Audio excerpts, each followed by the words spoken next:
কলকাতায় এসে ইস্টবেঙ্গল ক্লাব গ্রাউন্ডে সিএফএল ম্যাচে গতকাল জিকসন সিং এর আত্মপ্রকাশ হওয়ার পর শনিবার নিউ টাউনের ফিফা গ্রাউন্ডে অনুশীলনে যোগ দিলেন জিকসন সিং।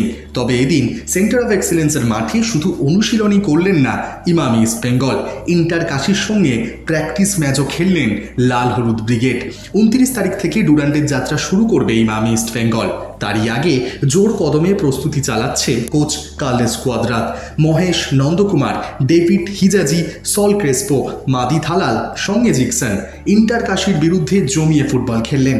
তবে ইস্টবেঙ্গলের আরও এক বিদেশি দিমিত্রিয়াসের কথা বললে তিনি আজ রাতেই কলকাতায় আসছেন। খুব তাড়াতাড়ি দলের সঙ্গেও প্র্যাকটিস শুরু করবেন।